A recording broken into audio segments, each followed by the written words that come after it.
جی S herbal wholesale Ayurvedic ادویات کا قابل اعتماد مرکز تجارت کے خواہش مند حضرات کو ہم مکمل ٹریننگ دیتے ہیں۔ ہمارے ساتھ تجارت کر کے بھرپور پیسہ کمائیں۔ علماء کرام، حفاظ، ڈاکٹرز اور میڈیکل والوں کے لیے خصوصی رعایت۔ تفصیلات کے لیے ابھی رابطہ کریں۔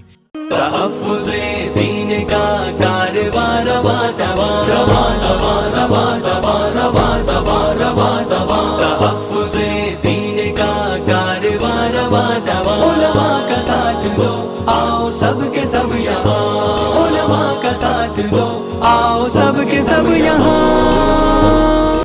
الحمدللہ رب العالمین والصلاة والسلام علی رسول الامین وعلی آلہ واصحابہ اجمعین، اما بعد۔ قال رسول اللہ صلی اللہ علیہ وسلم خیرکم من تعلم القرآن وعلمہ، او کما قال علیہ السلام۔ آج کے اس اجلاس کے صدر علی قدر مولانا محمد نسیم الدین صاحب مفتاحی، اس اجلاس کے سرپرست مولانا یوسف صاحب ندوی، تمام اسٹیج پر جلوہ تشریف فرما علماء کرام، حاضرین مجلس اور پردہ نشی میری ماں بہن، آج یہاں شرکت کر کے بڑی خوشی مسرت ہو رہی ہے کہ الحمدللہ دارالقراءت سلیمانیہ میں انجینئرز جو بچے ہیں، تقریباً سب انجینئرز تھے، اتنی عمدہ قرات پڑھی انہوں نے، دل خوش ہو گیا، دل باغ باغ۔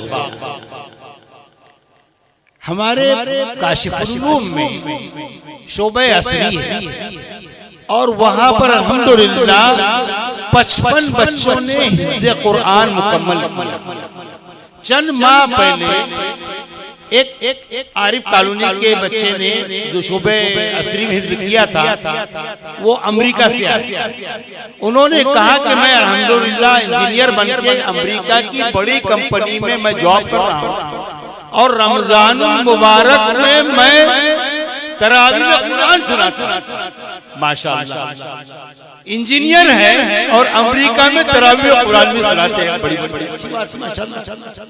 آج ایک طالب علم کا ہم نے اپنے آفس میں استقبال کیا، شعبہ عصری میں اس نے حفظ مکمل کیا، جمیل الدین بیابانی صاحب کا لڑکا ہے وہ، اور 10 اسٹیٹ میں مقابلہ ہوا حفظ قرآن کا، قرات کا، حیدرآباد میں، اور سب 10 اسٹیٹ کے بچوں نے ٹاپ کیا، نمبر 1، پہلا انعام اس نے حاصل کیا۔ الحمدللہ اس کا استقبال کیا۔ ایسے بچے جب یہ انجینئر بن رہے ہیں، ڈاکٹر بن رہے ہیں اور ساتھ میں وہ حافظ قرآن بن رہے ہیں، تو بہت بڑے دین کی داعی بنتے ہیں اور دعوت تبلیغ کا پیغام لے کر دنیا میں پھیلتے ہیں، کا امریکہ، کا آسٹریلیا، کا برطانیہ۔ اور قرآن ایسی مؤثر چیز ہے، میں بہت مختصر بات کروں گا، ہم باہر پروگرام کر رہے ہیں اور ہمیں وقت بھی محدود ہوتا ہے۔ قرآن کتنا زیادہ تاثیر والا ہے یہ تو ہر کوئی جانتا ہے۔ میں اس کے ایک دو واقعات بیان کرتا ہوں۔ حضور پاک صلی اللہ علیہ وسلم ایک مرتبہ مسجد نبوی تشریف لائے تو دیکھا کہ حضرت ابی بن کعب رضی اللہ عنہ قرآن کی تلاوت کر رہے ہیں۔ جیسے حضرت ابی نے قرآن کی تلاوت کر رہے تھے، اللہ کے رسول کو دیکھا تو خاموش ہو گئے۔ اللہ کے رسول نے کہا کہ اے ابن کعب قرآن پڑھو، تو کہا اللہ کے رسول جو قرآن آپ پر نازل ہوا اور میں آپ کے سامنے کیا حیثیت رکھتا ہوں، میں آپ کو قرآن پڑھوں؟ کہا قرآن پڑھو، اس لیے کہ مجھے اسی کا حکم کیا گیا کہ میں تم سے قرآن سنوں۔ وہ رمز شناس تھے، یعنی پوچھا کس نے حکم دیا، اور سمجھ گئے کہ اللہ نے حکم دیا۔ اب دیکھو بڑے واضحانہ انداز میں حضرت ابی کہتے ہیں اللہ سمانی، اللہ سمانی، کیا اللہ نے میرا نام لے کر کہا کہ ابی سے سنو؟ اللہ کے کہا نعم اللہ سماکا، اللہ نے تمہارا نام لے کر کہا کہ ابی بن کعب سے جا کر قرآن سنو۔ کیسا قرآن پڑھتے ہوں گے کہ اللہ نے آسمان سے اپنے نبی کو حکم دیا کہ جاؤ ایک امتی کا قرآن سنو۔ ایک صحابی ہے اسید بن حضیر، ایک مرتبہ وہ اپنے کھلیان میں رات میں تہجد کی نماز پڑھ رہے تھے اور قرآن زور سے پڑھ رہے تھے، تو گھوڑا جو ہے جیسی تیز قرآن پڑھتے گھوڑا بھدکنے لگتا، اور وہی بچہ ان کا یحییٰ سویا ہوا تھا۔ جیسے قرآن تیز پڑھتے ہو بھٹکتا اور آہستہ کرتے ہو گھوڑا خاموش ہو جاتا. تو وہ رات پر ایسی گزر گئی, ان کو سمجھ میں نہیں آیا. خیر جب انہوں نے اپنی تلاوت ختم کی تو یہ دیکھا کہ ایک صاحبان ہے اور اس میں کچھ چراغ ہے, اور وہ پھر آسمان کی طرف اٹھتا ہوا چلا گیا, اور وہ چراغ کچھ دیر کے بعد آنکھوں سے اوجھل.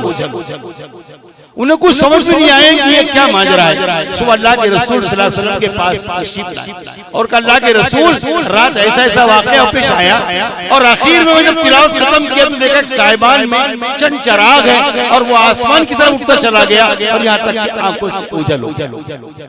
کہا حسین, اللہ کے رسول نے کہا حسین جانتے ہو یہ چراغ کیا تھے؟ کہا اللہ کے رسول میں کچھ نہیں جانتا ہوں, اللہ رسول جانتے ہیں. کہا حسین سنو, یہ جو چراغ تھے یہ فرشتے تھے جو آسمان سے زمین پر تمہاری تلاوت سننے کے لیے آئے تھے. کیسا قرآن پڑھتے ہوں گے, آسمان کے فرشتے زمین پر ان کی قرأت سننے کے لیے آتے ہیں.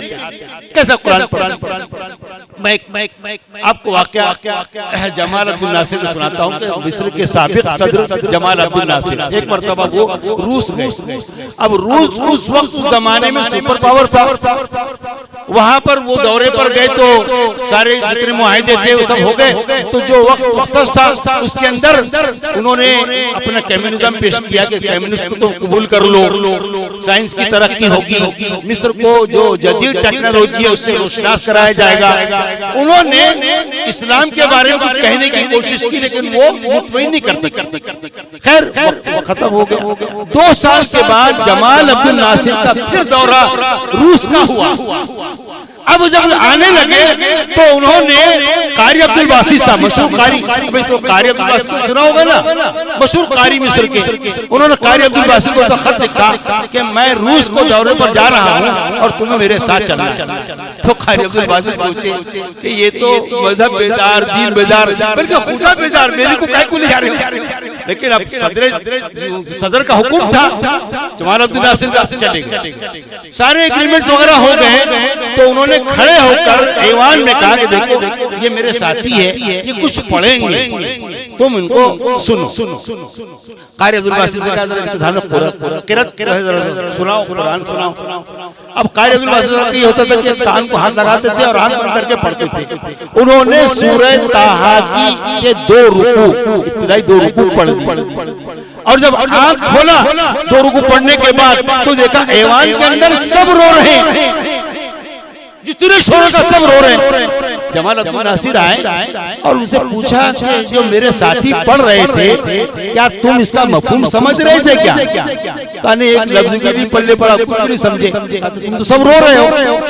کہا یہی بات سمجھ میں نہیں آئی کہ وہ کلام جس کو کچھ بھی نہیں سمجھ رہے ہم, دلوں پر ایسی رقت طاری کر رہا ہے کہ اس کی وجہ سے بے ساختہ آنکھوں سے آنسو جاری. کیسا قرآن پڑھتے ہیں, کیسا قرآن تاثیر کرتا ہے. میں ایک اور واقعہ بیان کرنے کے بعد کو مختصر کرتا ہوں. ایک مرتبہ مولانا ریاض الدین صاحب فاروقی, پروفیسر عبد الوہاب صاحب اور میں کلکتہ گئے تھے رابطہ ادب اسلامی کے, وہاں پر سیمینار تھا, کانفرنس تھی. لوٹ رہے تھے تو ٹرین کے اندر ہم تینوں جہاں پر ہماری برتھ تھا وہیں پر کلکتہ سے ایک جوڑا انجینئرز کا, میاں بیوی, ابھی حال میں شادی کیے تھے ان دونوں نے, اور وہ بھی بیٹھے بیٹھے. خیر بات ہوتے ہوتے اس لڑکی نے جو انجینئر تھی اور بامبے جا رہے تھے, کسی کمپنی میں جاب کرتے تھے, اس نے کہا کہ مولانا صاحب میرا گھر مسجد کے بالکل بازو میں, بالکل بازو میں, اور جب آپ کا امام صاحب فجر کی نماز میں قرات کرتے ہیں, سنو ذرا غور سے سنو, وہ غیر مسلم لڑکی کہہ رہی ہے کہ جب امام صاحب فجر میں تلاوت کرتے ہیں تو میں اشنان کر کے کھڑکی کے پاس بیٹھتی ہوں, اور جب میں سنتی ہوں مجھے اتنا سکون ملتا ہے, اتنی شانتی ملتی ہے, اور میرا پورا دن بڑی تازگی کے ساتھ اور میرا پورا دن بڑی بشاشت کے ساتھ گزرتا ہے. اور جس دن میں نہیں سنتی ہوں تو مجھے ایسا لگتا ہے کہ میں کوئی چیز کھو دی. ذرا نم ہو تو یہ بیٹی بڑی زرخیز ہے ساتھ, ہم ہی نہیں پہنچا سکتے. وہ انجینئر بچی کہہ رہی ہے کہ قرآن کی اتنی حلاوت اور اتنی اس کے اندر تازگی پیدا ہوتی ہے صرف سن کر. کیا ہمارا دین ہے؟ ہم نے نہیں پہنچایا, ہم نے نہیں بتلایا کہ ہمارا بہرحال بات کو مختصر کر رہا ہوں. ہم یہ سمجھ لیں کہ اپنے بچوں کو دین کی بنیادی تعلیم دلانا, قرآن کو تجوید کے ساتھ سکھلانا یہ فرض عین. آپ ڈاکٹر بنائیں گے, انجینئر بنائیں گے, فرض کفایہ ہے, لیکن اس کو سچا پکا مسلمان بنانا یہ فرض ہے. جس گھر کے مرد اپنے بچوں کو دین کی بنیادی تعلیم نہیں دلاتے, قرآن پڑھنا نہیں سکھلاتے, اس گھر کے مردوں میں اور مردوں میں کوئی فرق نہیں. جملہ سخت ہے لیکن آپ اس کو قبول کیجئے کہ یہ جو بچے ہمارے ہیں یہی بچے قوم کا سرمایہ ہیں, ملت کا سرمایہ ہیں. اور آج ہم نے دین کی بنیادی تعلیم نہیں دی, ارتداد کی لہریں جا رہی ہیں. بچے غیر مسلم بچیوں سے اور بچیاں غیر مسلم بچوں سے جو ہو رہا ہے وہ ہمارے سامنے. ہم نے ماحول کو نہیں بنایا, ہم نے اپنے گھر کو دیندارانہ نہیں بنایا, ہم نے اپنے بچوں کی دین کی تعلیم اور تربیت نہیں دی. اللہ میں آخرت یہ نہیں پوچھے گا کہ تم نے ڈاکٹر انجینئر اپنے بچے کیوں نہیں بنائے, لیکن یہ ضرور پوچھے گا کہ تم نے سچا پکا مسلمان کیوں نہیں بنائے, دین کی بنیادی تعلیم کیوں نہیں دی. ان کو بتاتے کہ حرام کیا ہے, حلال کیا ہے, جائز کیا ہے, ناجائز کیا ہے, اور فرائض واجبات بتاتے. اسی لیے میں پھر آخر میں دارالخیرات سلیمانیہ کے ذمہ داروں کو, معلمین کو مبارکباد دیتا ہوں. اور یہ محلے والوں کی ذمہ داری ہے کہ اس طرح سے اپنے بچوں کو قرآن پڑھائیے, ان کو دین بتلائیے, کی بنیادی تعلیم دلائیے, تبھی ہم سبکدوش ہو سکتے ہیں, ورنہ عند اللہ ہماری پکڑ ہوگی. اللہ تعالی ہم سب کو اس پر عمل کرنے والا بنا دے. وآخر دعوانا الحمدللہ رب العالمین. چوکو اسٹار اعلیٰ کوالٹی کے عمدہ لذیذ چاکلیٹس علماء حفاظ اور تجارت کرنے والوں کے لیے بہترین موقع. چوکو اسٹار اورنگ آباد. مزید تفصیلات کے لیے ابھی کال کریں.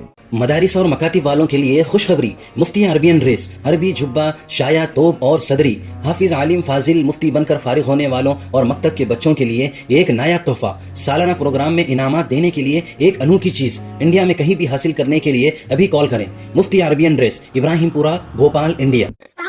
میڈیا کی لاجواب کوشش. نیکسٹ میسج اب نئے انداز میں, جہاں آپ دیکھ سکیں گے ایمان و عقیدے کو مضبوط کرنے والے دلچسپ کارٹونز کا ایک نیا سلسلہ. ہم لے چلیں گے آپ کو کارٹونز کی ایک خوبصورت دنیا میں. کفریہ اور شرکیہ کارٹون سے اب ملے گا چھٹکارا.